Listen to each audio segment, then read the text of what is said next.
On April 8, 1994, the world was shocked to learn that Kurt Cobain, the voice of a generation, was dead.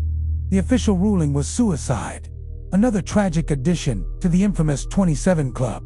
But for decades, a question has lingered in the shadows, whispered by fans and investigators alike.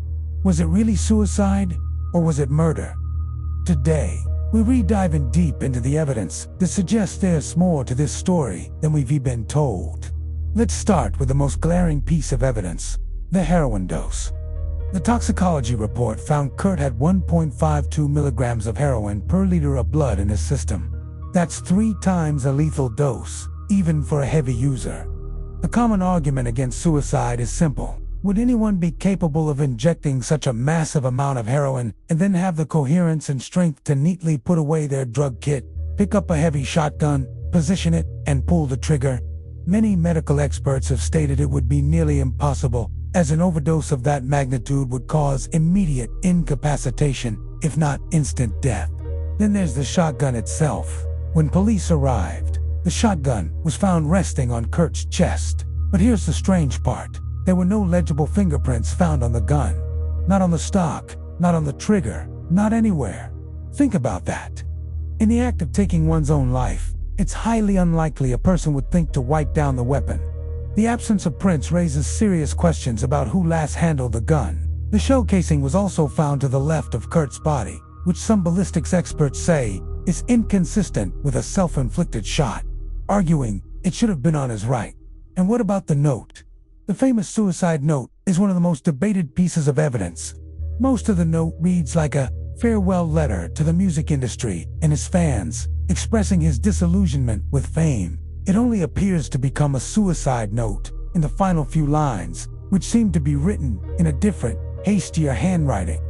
Handwriting analysts, hired by private investigator Tom Grant, who was initially hired by Courtney Love to find Kurt just days before his death, concluded that these last lines were not written by Kurt. Was the note a retirement letter that was altered to look like a suicide note?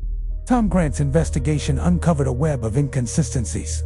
He points to Courtney Love's behavior, financial motives, and conflicting statements. He even recorded conversations that seemed to contradict the official narrative. While these theories have been dismissed by official sources for years, the questions they raise are too significant to ignore. Let's start with the most glaring piece of evidence: the shotgun. The official report states Kurt used it to end his life. However, private investigator Tom Grant, hired by Courtney Love herself just days before Kurt's body was found, has pointed out major problems. The shotgun was found on Kurt's chest, but there were no clear fingerprints on the weapon, not even Kurt's. How is that possible in a suicide? The positioning of the gun and the shell casing also raised red flags for forensics experts. Then there's the heroin. The toxicology report revealed a massive amount of heroin in Kurt's system, a dose so high 3 times the lethal limit that many experts believe he would have been incapacitated almost instantly. If that's true, how could he have had the strength and coordination to pull the trigger of a long shotgun? It seems almost physically impossible. This single fact has been a cornerstone for those who question the official narrative. And we can't forget the note. The so-called suicide note is another major point of contention. Most of the letter reads like a farewell to the music industry, not to his family or life itself. Only the last few lines, written in a different, messier handwriting, seem to directly mention ending his life. Handwriting experts have been divided on whether those final lines were actually written by Kurt. Was the note altered? Was it a retirement letter that was manipulated to look like a suicide note? These are not just wild fan theories. They are questions based on evidence, expert opinions, and logical inconsistencies that have persisted for over 30 years.